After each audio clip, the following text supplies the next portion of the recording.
kí ló dé tí àwọn èèyàn ń pariwo olóyè Sunday Igboho pé kó wá gbà wọ́n sílẹ̀ lórí ọ̀rọ̀ insecurity tó káàkiri gbogbo orílẹ̀-èdè yìí lẹ́yìn ìgbà tí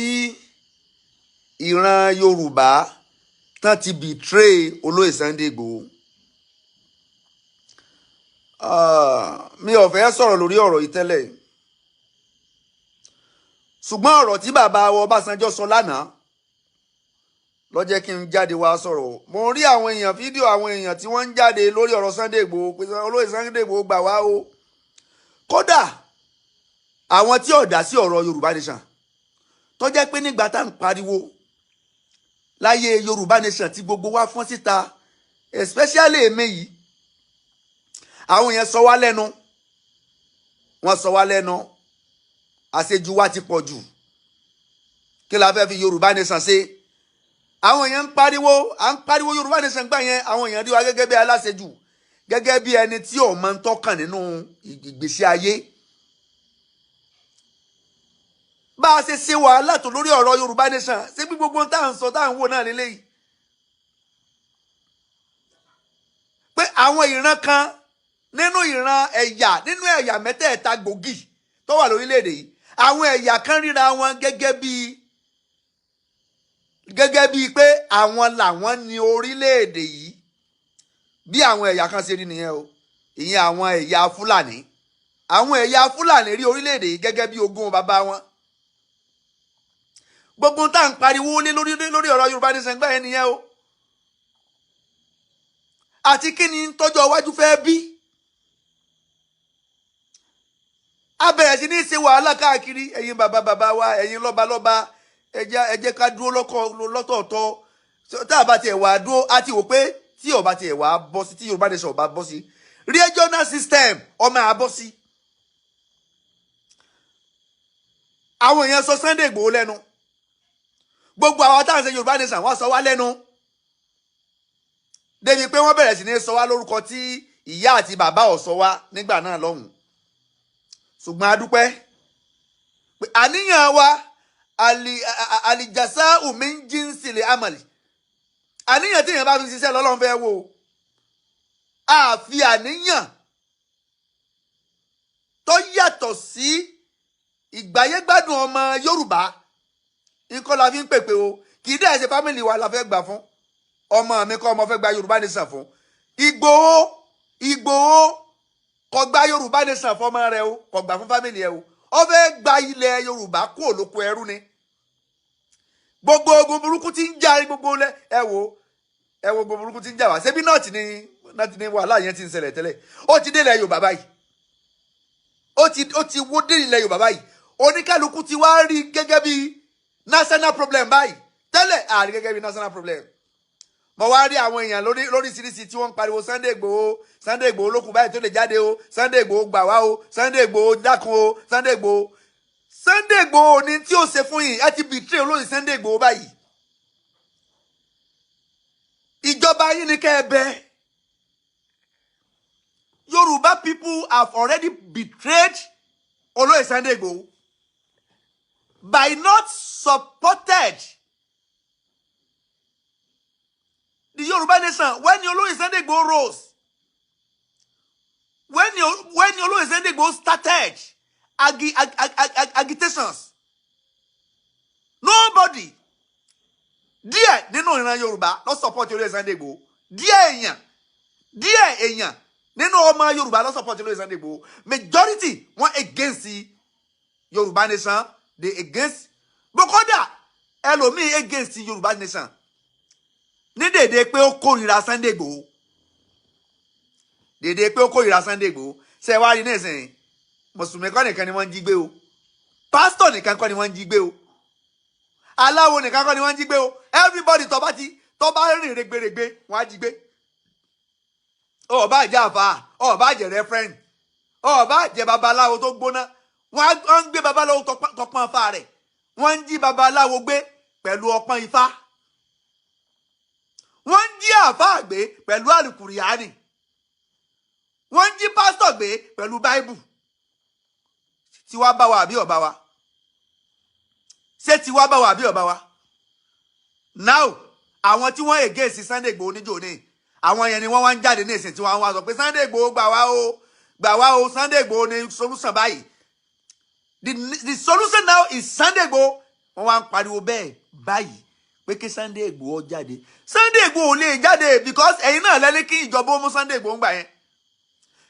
ẹ̀yin lẹ́ni kí ìjọba kó incapacitate olóyè Sunday Igboho ń gbà yẹn ẹ̀yin yìí náà ẹ̀yin yìí lẹ́júwe ilé Sunday Igboho lẹ́júwe ẹ̀ fún àwọn tí wọ́n lọ attack ẹ̀ níjó ní ẹ̀yin yìí lẹ́júwe ilé Sunday Igboho fún àwọn tí wọ́n lọ sún adẹ̀sán gbà yẹn pé ó ń bọ̀ àwọn láàjọ dẹ́ẹ̀dẹ́ ètí ń bọ̀ lókè yìí tó bá dé ọ̀run yabọ̀ ni kì í ṣe tọrọ ẹnìkan olóyè Sunday Igboho kọjá ẹni tí àwọn èèyàn dá lọ́nà olóyè Sunday Igboho kọjá ẹni tí bandit máa dá lọ́nà Igboho kọjá ẹni tí terrorist máa dá lọ́nà kódà tí wọ́n bá gbọ́ pé Igboho ń bọ̀ tó bá ń bẹ lójú ọ̀nà wọ́n máa yà tí bandit tí wọ́n bá gbọ́ pé Sunday Igboho ń bọ̀ o tí wọ́n bá ń bẹ lójú ọ̀nà wọ́n á kúrò lójú ọ̀nà fọmọ Adéyẹmọ ṣùgbọ́n wọ èmi àti ẹ̀ ń kọ́ ṣé tí bandit bá bẹ lójú ọ̀nà tó bá gbọ́ pé mi àti ẹ̀ ń bọ̀ sán máa kúrò lójú ọ̀nà fún wa ẹni tó wá fi ẹ̀mí rẹ̀ sílẹ̀ tó fi gbogbo ìgbésí ayé rẹ̀ sílẹ̀ tó fi láìfo ẹ̀ sílẹ̀ síbẹ̀síbẹ̀ kí la fi san ibi la tún fi sùn dìísìn Tinubu gẹ́gẹ́ bí Yorùbá ẹni tó ń ṣe ìjọba tẹnu orí ọ̀kálù ẹni tó ń ṣe ìjọba lọ́wọ́ tí ò rí àṣẹ pa lórí àwọn bandit ẹni tí ń ṣe ìjọba lọ́wọ́ tí ò rí àṣẹ pa fún àwọn terrorist láti má kidnap mọ́ láti jẹ́ ẹni tó ń ṣe ìjọba lọ́wọ́ tó jẹ́ pé insecurity kò rí àṣẹ pa lórí insecurity sọ yẹ kí Tinubu ọmọ lift ban lórí olóyè Sunday Igboho right Tinubu sọ yẹ kí Tinubu ọmọ ti lift ban lórí olóyè Sunday Igboho that is my question gẹ́gẹ́ bí Yorùbá sọ yẹ kí Tinubu kọ́mọ́ ti lift ban lórí olóyè Sunday Igboho and people are clamoring for please olóyè Sunday Igboho come and rescue us we need you so but now your president incapacitate this particular Sunday Igboho kí lẹ fẹ́ ká ṣe your president Tinubu tó jẹ́ ọmọ Yorùbá olóyè Sunday Igboho tó wá wálé olóyè Sunday Igboho tó wálé láti Germany pé gbogbo ẹ̀yin lọ́ba wa ó wá lọ sọ́dọ̀ àwọn lọ́ba pé ẹ dákun ẹ sọ fún Tinubu kan lift ban lórí mi kan wá fún mi láṣẹ kí n wọ ọgbọ́n ti Fúlàní bóyá màá lọ bóyá mi ní lọ Sunday Igboho is ready to do anything on this insecurity. Sunday Igboho is ready. I'm telling you the truth this night. Sunday Igboho is ready to do anything on this insecurity in this nation. Lóòótọ́ ọ̀pọ̀ èèyàn ní jáwàdé o ẹnìkan kì í jẹ́jẹ̀ mọ́ olóyè Sunday Igboho kò lè dá sí in support of pẹ̀lú ẹ̀yin lọ́balọ́ba nílẹ̀ Yorùbá in support of ẹ̀yin stakeholders. Sunday Igboho cannot do it alone. He needs your full support. He needs president support. He needs Oba's support. He needs our own support. Say President Tinubu sorry láti support Sunday Igboho. Sáwọn lọ́balọ́ba ṣé wọ́n ready láti support Sunday Igboho. Sí àwọn leaders, àwọn stakeholders, sí wọ́n ready láti support Sunday Igboho. That is the major issue. That is the questions. Látọ̀rí Tinubu ò ṣetán láti support Sunday Igboho. Tó bá ṣetán tó bá ready láti support Sunday Igboho tí Tinubu dẹ̀ fẹ́ kí insecurity yìí kó dópin kí ni reason láti má lè lift ban. Kó create ọ́fíìsì kan fún olóyè Sunday Igboho àti gbogbo àwọn èèyàn bẹ́ẹ̀ tí wọ́n lè mọ̀ pé àwọn fẹ́ máa wọnú igbó inú igbó tí àwọn sọ́jà ò lè wọ̀ tí wọ́n ń sá ń bẹ̀ Sunday Igboho ṣetán láti wọ̀ bẹ̀ inú igbó tí àwọn ọlọ́pàá ò lè wọ̀ tí wọ́n ń sá ń bẹ̀ olóyè Sunday Igboho ṣetán láti wọ̀ bẹ̀ àti àwọn tó dàbí olóyè Sunday Igboho. Oríṣiríṣi fídíò ni mò ń rí táwọn èèyàn ń pariwo Sunday Igboho kéde kan Sunday Igboho ò lè ṣe nǹkan kan báyìí without the support of stakeholders and our president. Ẹ wo bàbá Ọbásanjọ́, ẹ wo ẹgbọ́ adúrú ọ̀rọ̀ tí Ọbásanjọ́ sọ lánàá nígbà tí irú nǹkan báyìí fẹ́ ṣẹlẹ̀ níjó ní ó ní ìlú kan lọ́wọ́sanjọ́ nìkan lọ parẹ́ odi ní ìsì ìlú odi wọn à lè gbàgbé Ọbásanjọ́ ní ìsì láéláé ìlú odi odidi ìlú kan nígbà táwọn kan wọ́n tá kóra wọn jọ ní odi láyé Ọbásanjọ́ nìkan lọ sọ bẹ̀dẹ́rú ṣé individual kan lè wà kan lágbára ju ìjọba lọ bí so yẹ kí individual kan wà kó lágbára ju ìjọba lọ àwọn Boko Haram wà lágbára ju ìjọba Tinubu lọ àwọn terrorists wà lágbára ju ìjọba Tinubu lọ àwọn banditry wọ́n wà lágbára ju ìjọba Tinubu lọ àwọn bàbá sì jókòó síbẹ̀ yẹn wọ́n sì ń wò eléyìí lágbára o ọlágbára o kó lórí kí odidi president káwọn aláṣẹ kí wọ́n máa negotiate pẹ̀lú bandit káwọn aláṣẹ ká máa negotiate pẹ̀lú terrorist wọ́n ń gbé colonel wọ́n ń gbé brigadier general tó jẹ́ pé àwọn gan san ransom colonel ń san ransom fún lórílẹ̀-èdè táwa yìí àwọn ọ̀gá sọ́jà tí wọ́n jí gbé wọ́n ń san ransom fún àwọn terrorist fún àwọn kidnappers táwa ni common people tá lèmi àti ẹ nígbà tán jí ọ̀gá sọ́jà gbé táwọn sọ́jà gan san ransom fún àwọn terrorist àwọn kidnapper àwọn bandits táwa láràlú ó túmọ̀ sí pé èmi àti ẹ ò safe àfi kó ní kálukú ó múra make sure you ensure your life don't let them kill you àwọn tí wọ́n pa wọ́n lápagbé ni o àwọn tí wọ́n ti pa wọ́n pa ọ̀gá sọ́jà kan lẹ́nìjọ́ mẹ́ta ìtàn ní kọ́mọ say your last word ibi tí ti ń sọ báyìí náà ti gbé wọn fún un wọ́n tún ṣe fídíò àwọn kidnapper terrorist wọ́n ti ń ṣe TikTok nínú igbó ṣé àwọn ọmọ ibi tán wà wọ́n á sí NIN sim card tí wọ́n ń lò yẹn ṣé wọ́n á sí NIN àti improve lórílẹ̀‐èdè débi kí wọ́n á detect ibi tí wọ́n wà pẹ̀lú fóònù tí wọ́n ń lò àwọn terrorist kidnapper wọ́n ń ṣe TikTok nínú igbó wifi tí wọ́n ń lò wọ́n lágbára ju wifi táwa nígboro ń lò lọ nẹ́tíwọ́ọ̀kì tí wọ́n ń lò nínú igbó wọ́n lágbára ju nẹ́tíwọ́ọ̀kì ṣé bí 4G làwọn ń lò 4G 5G àwọn tí ń lò bí 6 10G nínú igbó ń bẹ̀ yẹn so ṣe technologically develop láti lè trace láti lè track àwọn kidnapper tí wọ́n ń ṣe TikTok wọ́n ti ń ṣe TikTok wọ́n ń ṣe kódà wọ́n rí gẹ́gẹ́ bí nǹkan bí aburú kankan mọ́ àsì nílùú tó ní olórí tá a ò pé bóyá ní aláṣẹ ìlú táyé president ń bẹ níbẹ̀ the commander-in-chief of armed forces the commander-in-chief of armed forces Tinubu mà ní bàbá ò ráṣẹ pa pẹ̀lú ọjọ́ orí bàbá láwọn ń bẹ̀rù kí wọ́n má pa àwọn mélòó lọ́jọ́ orí bàbá sọ́jọ́ orí Sunday Igboho dẹ̀ sọ pé òun rẹ́dì láti fi ẹ̀mí òun rí ṣetán Sunday Igboho fi ẹ̀mí ẹ̀ sílẹ̀ ó lóun ṣetán láti wọnú igbó nínú Sunday Igboho àti bàbá asagafula ẹ̀kọ́ lọ́dà kan jẹ́ kẹ́mi àwọn méjèèjì ogun o mi ń ro kúrò wọn o ṣùgbọ́n ẹjẹ́ àsùn ọlọ́run jẹ́ kẹ́mi Sunday Igboho ogun ọlọ́run má jẹ́ òkú kó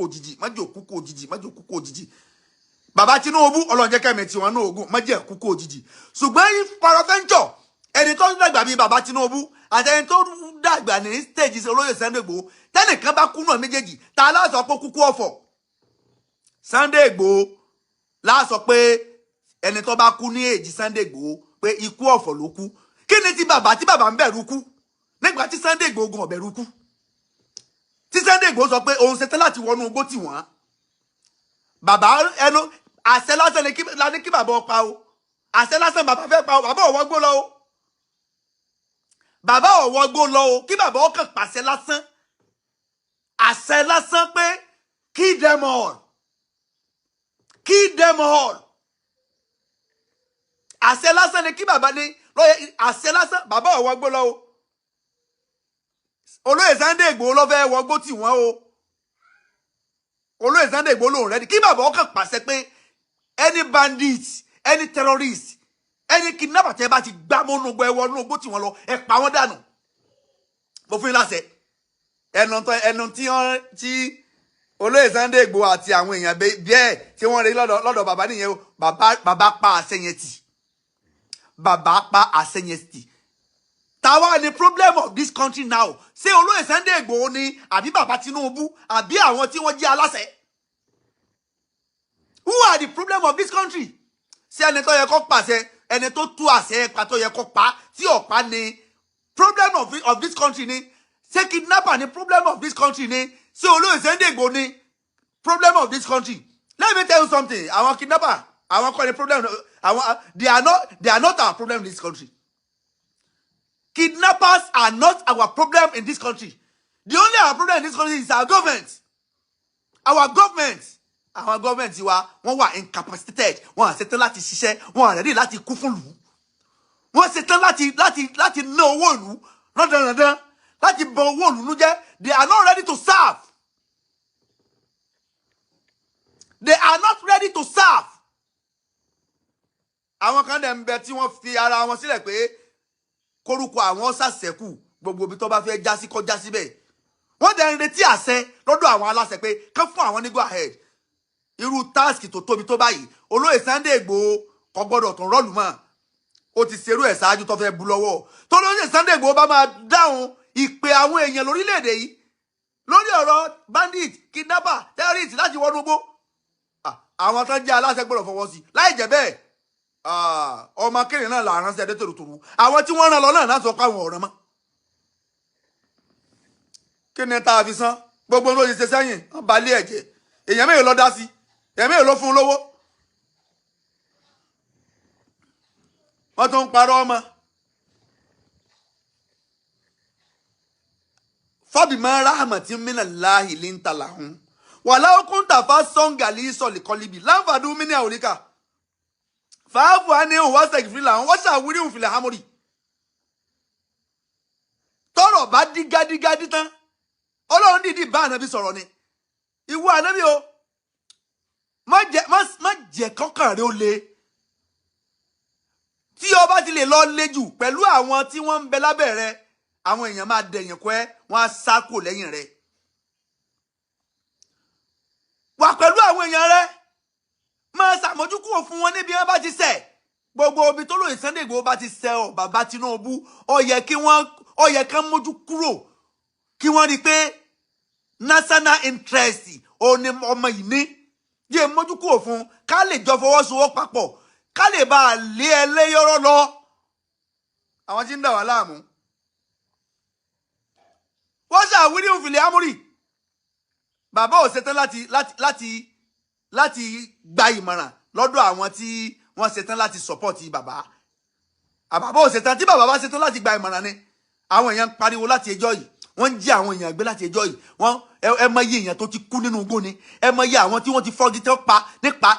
nípakúpa nínú igbó ni.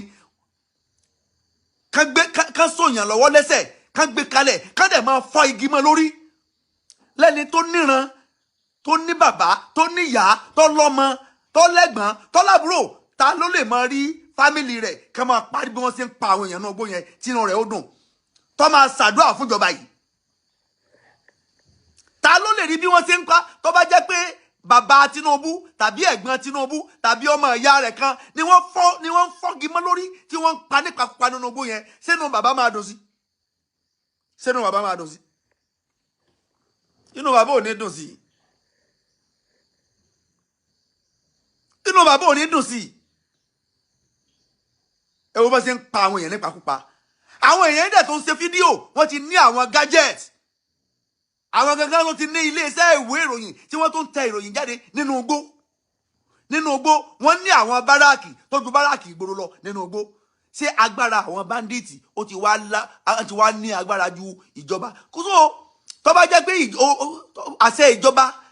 tó bá jẹ́ pé ẹ kúkú fẹ́ gbélé wọn lọ because àṣẹ tí wọ́n ń pa ti ju ti ìjọba lọ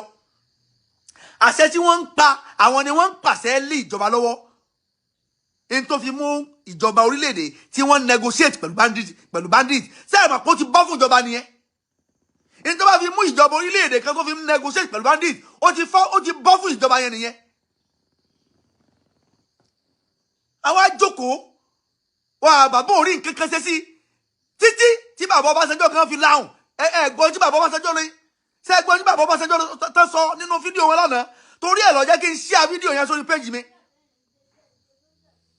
ṣé ẹ̀gbọ́n tí bàbá Ọbásanjọ́ lọ tó sọ pẹ̀lú bí bàbá yẹn ṣe darúgbó tó tẹ́jú Tinubu lọ pẹ̀lú bá ṣe darúgbó tó ifá àtọ̀tọ̀ wáyé pé bàbá yẹn gan lọ́wọ́ lórí àga ni ìtì ṣẹlẹ̀ yóò ní ṣẹlẹ̀.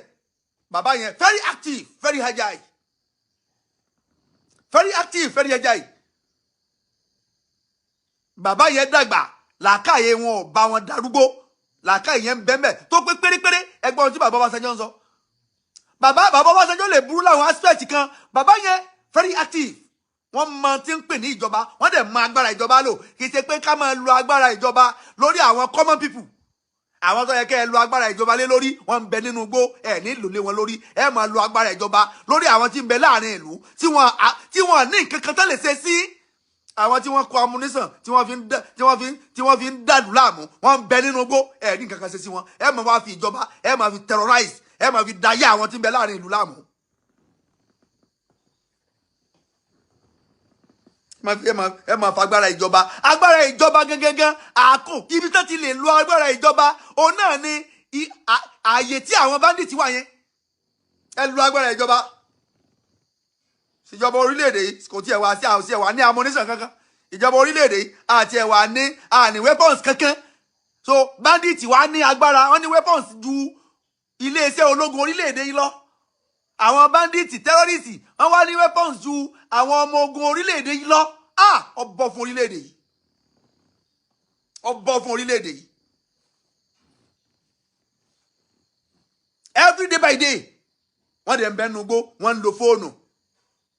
wọ́n ń ṣe TikTok wọ́n ń ṣe Facebook wọ́n ń ṣe láwọn bandit nínú igbó yẹn so ẹni ó bá jí fóònù nígboro ẹ mọ̀ bẹ́ẹ̀ ṣe ń tíráàkì rẹ̀ kí ló ní tẹ̀lé tíráàkì àwọn bandit ń bẹnu gbó.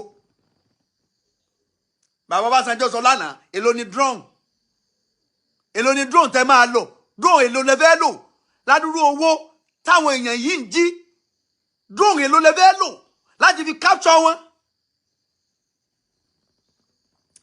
ládùúrú owó tí wọ́n ń jí. wọ́n ṣàwírí òun fìrí hámúrì tí ọ̀rọ̀ bá rí báyìí ó yẹ kí aláṣẹ kó ṣe ìmọ̀ràn pẹ̀lú àwọn ọ̀jọ̀gbọ́n àwọn èèyàn léèyàn láwọn tó rí wọn pé láwọn tó ṣetán láti sáàfù láwọn tó ṣetán láti ṣiṣẹ́ gbogbo wọn wá ń sá fún kú wọ́n ń sá fún kú pẹ̀lú ọjọ́ orí yẹn igbó lẹ́ẹ̀ni kú ìgbà wo lẹ́ẹ̀ni kú kí bàbá Tinubu sọ pé òun sá fún kú àwọn òfin kan pa wọn pẹ̀lú ọjọ́ orí yẹn pẹ̀lú ọjọ́ orí yẹn wọ́n ń pa àwọn ọmọ kéékèèké àwọn ọjọ́ ọ̀la wọ́n ń wọ chọ́ọ̀chì lọ bó ṣe wù wọ́n ń wọnú òlu bó ṣe wù wọ́n gbogbo ilẹ̀ Yorùbá ọ̀pọ̀lọpọ̀ agbádá ọ̀rọ̀ gbogbo ọ̀pọ̀lọpọ̀ àfáà gbogbo ẹ̀rọ kálukú ń ṣe wá sí kiri ṣe kéré kan kiri nígbà tí ìlú ní àlàáfíà là ń lọ wá sí alẹ́ ìlú lálàáfíà lẹ́ ń lọ ṣe sóòrù ẹni ó bá ṣe sóòrù níbi tí ò ti yẹ kán ṣe gbogbo odidi ìjọ náà máa kó lọ ẹni ó bá ń lọ wá sí tó rìn rẹ́gbẹ̀rẹ́gbẹ́ níbi tí ò ti yẹ kó rìn wọ́n á gbé tí mọ́tò ni wọ́n á gbé lọ. kọ̀kànmí tí gbogbo pásítọ̀ tí wọ́n gbẹnu dákẹ́ nígbà tá à ń pariwo Yorùbá nation torí orí gbogbo nǹkan báyìí náà ni nígbà kọ̀kànmí ó ti kàn wá o ó ti wọlé Yorùbá o bó ti bẹ̀rẹ̀ láti Ìlọrin gbogbo àwọn ọ̀nà Ṣakí yẹn gbogbo bẹ̀ yẹn ó ti dangerous láti lọ gbogbo ọ̀nà Ìlọrin gbogbo Jẹ́bà ó ti dangerous láti lọ kọ̀kàn wá ó ti kàn wá báyìí ó ti kàn wá o ò lè rìn ẹni a ò nílẹ̀ Yorùbá mọ́ báyìí o ò lè ṣàìsùn ẹni a ò lè ṣèṣọ́ òru ẹni a ò o lè ṣe night vigil anyhow any pastor kì pastor tó bá gbé night vigil kan kalẹ̀ nínú gbòòrò gan nínú gbòòrò gan tó bá gbé night vigil kalẹ̀ anyhow ma at any time náà lè wọlé tọ̀ yìí at any time church tí wọ́n ti lọ pa àwọn èèyàn níjèlò ṣé inú igbó ni inú ìgboro mọ̀ ni kí la wá fẹ́ ṣe bí ó ṣe máa lọ náà lélẹ́yìí tí àwọn tí àṣẹ ń bẹ lọ́wọ́ wọn tí wọ́n dẹ̀ ń wòran wọ́n náà fi ń ṣòṣèlú ni èèyàn ṣe máa fi ẹ̀mí àwọn èèyàn ṣòṣèlú èèyàn ṣe máa fi ìgbésí ayé àwọn èèyàn ṣòṣèlú Trump tó lóun fẹ́ wá ẹni tó yẹ ká tó aláwọ̀ Trump kọ̀ wá kọ́ wá bá wa palẹ̀ gbogbo tí ń rùn mọ́ àwọn àfáà kan tó takò Trump á tó ti tọrọ ẹ̀sìn bọ́ ibi tí wàhálà ilẹ̀ Nàìjíríà as a whole ibi tí ẹni tí máa sún mi ń bẹ̀ nù mo fẹ́ lè sọ pé mo kábàámọ̀ pé Ọlọ́run dá mi sórí lédè tí àwọn kan tí nǹkan kan bá máa dá tán bá fẹ́ gbé nǹkan kalẹ̀ tó bá máa dá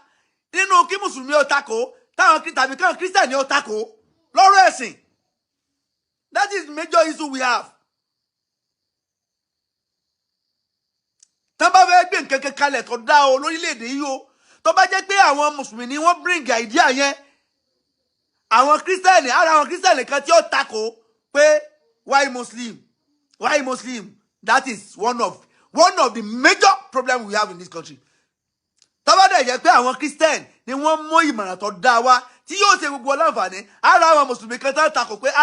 wọ́n fẹ́ kó gbogbo àwa mùsùlùmí wọ́n fẹ́ kó alóko ẹrú ni o wọ́n fẹ́ kó asóko ẹrú ni o àwa mùsùlùmí yóò takò Trump ló ń fẹ́ wá kò béèrè owó magi kò béèrè owó ọta àbọn kò béèrè kankan lọ́wọ́ ẹnì kankan ó ló ń fẹ́ wá láti wá ràn wá lọ́wọ́ ẹgbọ́n tó bá sanjọ́ sọ lánàá Ọbásanjọ́ náà sọ bẹ́ẹ̀ lánàá Trump ló ń fẹ́ wá láti wá ràn wá lọ́wọ́ nígbà tágbára wọ káwọn àwọn apàyànjáyé tí ń bẹ́nu ogbó yìí ipa wa ọ̀ka wọn ipa Tinubu ọ̀ka wọn ipa ìjọba wa ọ̀ka wọn Trump ló ń fẹ́ wá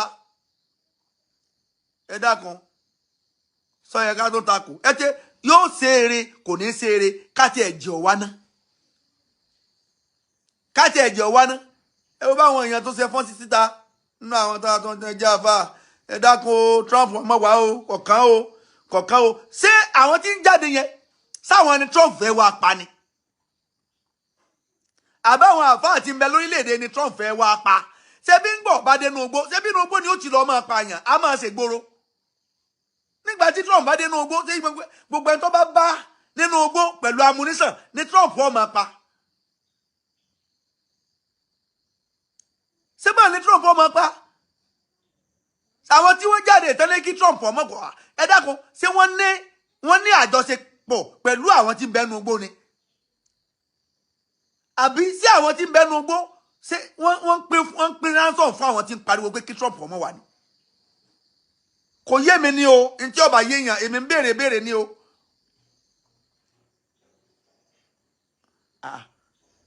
kódà kọjá pé àwọn tí ń bẹnu ogbó gan wọ́n pera àwọn ọmọ ní mùsùlùmí irú mùsùlùmí títí wọn yẹn kì í ṣe mùsùlùmí tí kódà tó bá kó ọ̀nà ogbó tó bá tó wá gbòòrò sẹ́mi pé àwa mùsùlùmí ìgboro gan àwa in danger ṣé kírísítànì nìkan ni wọ́n ń gbé ni ṣé kírísítànì nìkan ni wọ́n ń gbé ni ẹ mọ iye mùsùlùmí tó ti kàgbákò látọ̀dọ̀ wọn ni ẹ mọ iye mùsùlùmí tó ti kàgbákò látọ̀dọ̀ wọn ni gbogbo àfa àtọ̀jẹ́ àfa Súfí àwọn èèyàn yìí ń pa wọn ni wọn rí gẹ́gẹ́ bí mùsùlùmí gidi àwọn extremists àwọn Islamic extremists àwọn ni wọ́n dìdàkudà yìí náà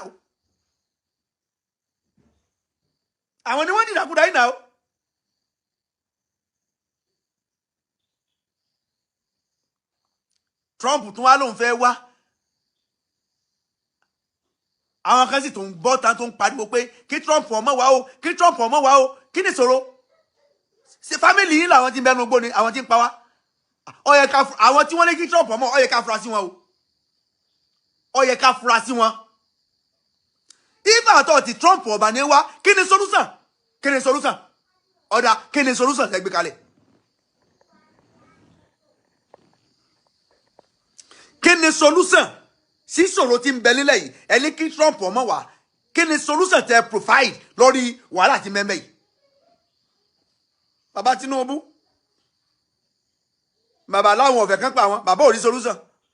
ṣé ń gbà tí ẹ tó jẹ́ commander in chief of armed forces tó ń gan ò rí solution ọ̀rọ̀ ayé tí ẹ̀gbìn òye ṣé lẹ́yìn gẹ́gẹ́ lẹ́yìn tẹ́ jẹ́ kíní lẹ́yìn tí lẹ́yìn òwà sọ pé bóyá solution ò lẹ́ni lọ́wọ́ àṣẹ ò ní bẹ lọ́wọ́ yín àṣẹ ò ní bẹ lọ́wọ́ yín ká tó lè sọ pé bàbá Tinubu wà active ó dìgbà tí wọ́n bá tó pa àṣẹ gbòógì lórí tí ń bẹ ńlẹ̀ yìí tí àṣẹ yẹn múlẹ̀ tá a dẹ̀ rí tí àwọn nǹkan yẹn dẹ̀ bẹ̀rẹ̀ sí ní lápá àwọn èèyàn ò lè travel now àwọn family mi ń bẹ ní Kaduna láti ẹjọ́ yìí tó yẹ kí n lọ síbẹ̀ mi ń lè lọ àwọn family mi ń bẹ ní Kano tó yẹ pé ìgbà tí bàbá mi ń bẹ láyé tá a jọ máa ń lọ láti lọ ṣẹbí láti ìgbà tí bàbá mi ti kú mi tí ì lọ sálámọ̀ sí àwọn family mi tí ń bẹ ní Kano because ẹ̀rù ń bà mí bó mo ti fẹ́ lọ train la máa wọ̀ lọ́gbà yẹn tàbí kémi àti bàbá mi ọwọ́ mọ́tò ẹ̀mí mi ń bẹ lọ́dọ̀ àwọn èèyàn yẹn ṣùgbọ́n bó mo ti fẹ́ lọ ìsìn lówó pléènì ẹni ọba jẹ ń Kánò ni ó wọ pléènì lọ Kánò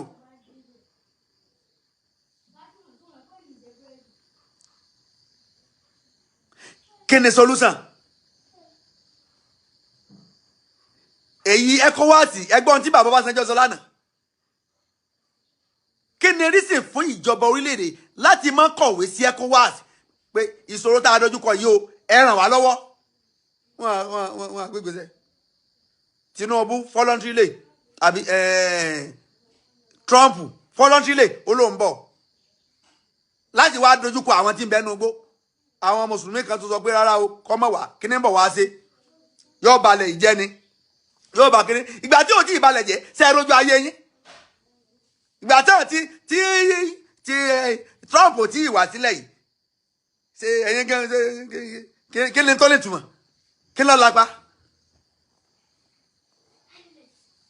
sọ́níkàlùkù lè sùn àsùnforílẹ̀ lóṣùká Trump ò tí ì wá lóòótọ́ ìgbà tí Trump ò tí ì wá ẹ dákun ìjà agbádùn oorun gan ìsẹ̀mí orílẹ̀-èdè ìjà agbádùn rẹ̀ oníkàlùkù ọ̀fẹ́ sùn lálẹ́ oníkàlùkù ọ̀sẹ̀ máa wò tá pé ìwọ lọ́hùn mọ́mọ́ jẹ́ kàgbà kò lóru because tó bá dé lóru kọ̀sẹ̀ tí ó jáde sí ọ ta ló fẹ́ jáde ta ní ó jáde lóru tó bá ń gbọ́ lẹ́gbẹ̀ẹ́ lékejì tán pariwo pé àwọn Fúlàní ti dé o wọ́n ti dé o oníkàlùkù ọmọ gorí àjà ni ta ló fẹ́ jáde ta níbọn lé àdá lọ fẹ́ mú jáde lójú AK-47 àbọ̀bẹ̀ lọ fẹ́ mú jáde lójú AK-47 ta ní ó jáde ládùúgbò nínú ìgboro gan inú ìgboro la ń sọ yẹn nínú ìgboro àwọn ọlọ́pàá gan ó sá lọ àwọn ọlọ́pàá gan wọ́n sá lọ torí pé àwọn èèyàn yìí wọ́n ti di ìbẹ̀rù àbí ká rí èèyàn kan gbòógì àwọn èèyàn gbòógì tí wọ́n láyà tó yẹ pé orúkọ wọn gangan ó lé àwọn èèyàn yìí lọ irú wọn náà sì lọ lóye Sunday Igboho àti àwọn bí olóyè Sunday Igboho àwọn èèyàn bí olóyè Sunday Igboho wọ́n ń bẹ gan o wọ́n pọ̀ gan o ṣùgbọ́n ó kù ẹni tí ó fún wa láṣẹ pé ọya ẹ máa jó lọ ó kù ẹni tí ó fún wa láṣẹ láì bá sí àṣẹ ẹ lè pe olóyè Sunday Igboho president yín ni kẹ́ ẹ bẹ̀ president yín ni kẹ́ ẹ bẹ̀ bàbá Tinubu ni kẹ́ ẹ bẹ̀ ó ní chief of armed forces gbogbo agbára commander in chief of armed forces bàbá Tinubu ni àwọn lọ́yẹ kan pàṣẹ àwọn lọ́yẹ kan sọ pé ya Ìgbòho ya go and do the job àwọn lọ́yẹ kan pàṣẹ pẹ̀lú àwọn lọ́balọ́ba káwọn náà buwọ́lù káwọn fọwọ́ sí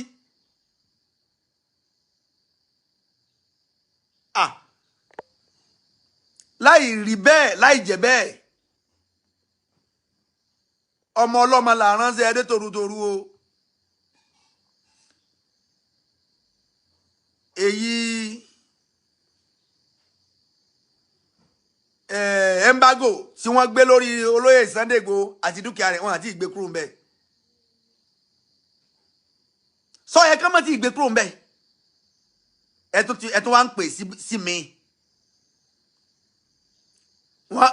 ẹni tí ọ̀sẹ̀ tí wọ́n ka ìmọ̀ye ẹ̀sùn sí lẹ́sẹ̀ tí ọ̀dẹ̀ tí táyọ̀dẹ̀ tí kó ẹ̀sùn yẹn kúrò lọ́rùn rẹ̀ ẹ̀tún wá ń pè sí mi pé kó máa bọ̀ kí ló tá a rí báyìí ná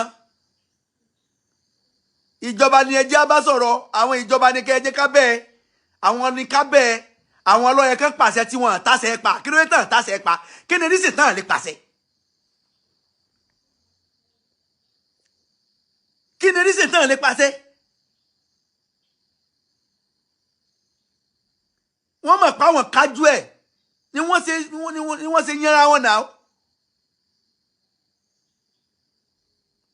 wọ́n débẹ̀ tán nísìnyí wọ́n lè pàṣẹ kí ló dé tán lè pàṣẹ eléyìí tójú sú wa o ó tójú sú wa o ó tójú sú wa o gbogbo ẹni tẹ́ ń pe olóyè Sunday Igboho ìṣèkà o kò ya ká o kò dẹ̀ ya ọ̀dájú ṣùgbọ́n àwọn tó yẹ kí wọ́n support olóyè Sunday Igboho wọn àti support ẹ̀ ó náà làwọn stakeholders alábọ̀dé lọ́pọ̀ nínú àwọn stakeholders àwọn aránilógun mọ́fẹ̀ kádé lọ́pọ̀ jù nínú àwọn stakeholders so olóyè Sunday Igboho gbọ́dọ̀ wọ́n ní láti wà very very careful if at all ká máa dáhùn ìpè Yorùbá because àwọn ni wọ́n pè náà sọ pé kólé ọ̀wá jà àwọn náà máa sọ pé kólókó mú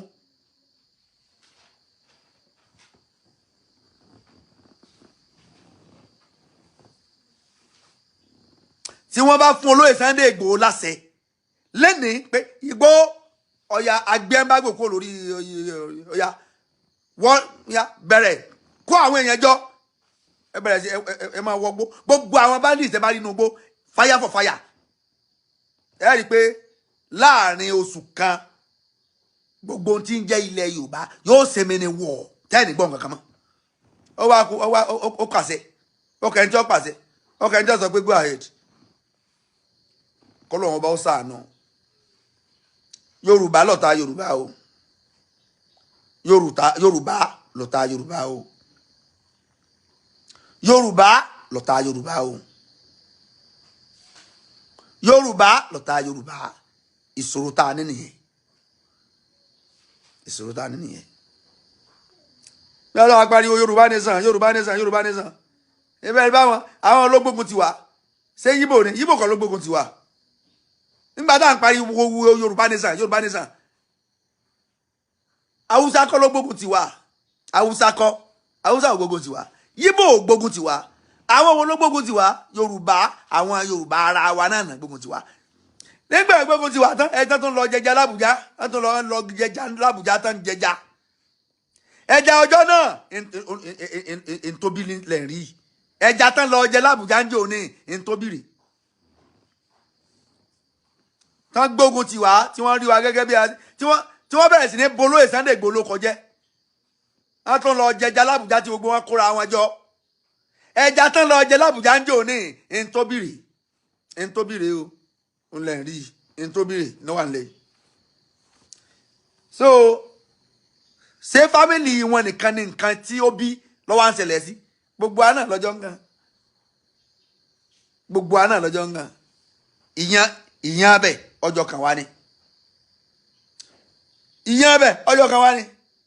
insecurity bẹ ọjọ́ kan wá ní ọjọ́ kan wá ní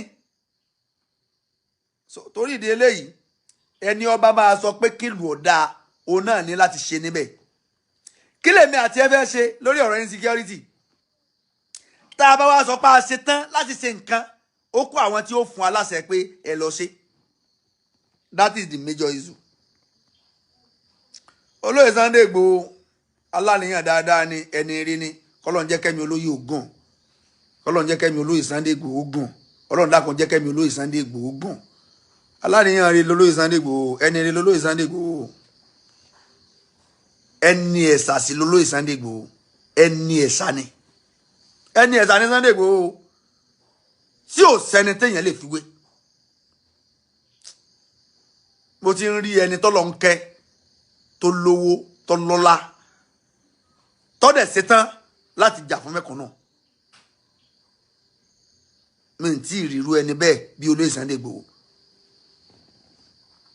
Ìgbésí ayé olóyè Sunday Igboho ó máa ń jọ èmi lójú. Lọ́dẹ̀ fà á tí mo fi fọ́ fún olóyè Sunday Igboho. Mo fọ́ fún olóyè Sunday mo fọ́ èèyàn kan ò lè sọ̀rọ̀ olóyè Sunday Igboho láburú létí mi tàbí lẹ́gbẹ̀ẹ́ mi no matter what. Ẹni tó ṣetán láti fi lọ́pọ̀ fara rẹ̀ kalẹ̀ pé gbogbo tó bá fẹ́ ṣẹlẹ̀ mo rẹ́dì.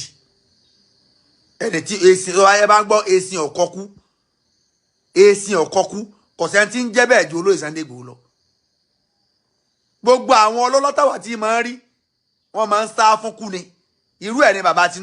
Tinubu lòun lè kú. Ọ̀rọ̀ insecurity tó máa ní kò ń dá sí wọ́n máa pa òun. Pẹ̀lú ọjọ́ orí yẹn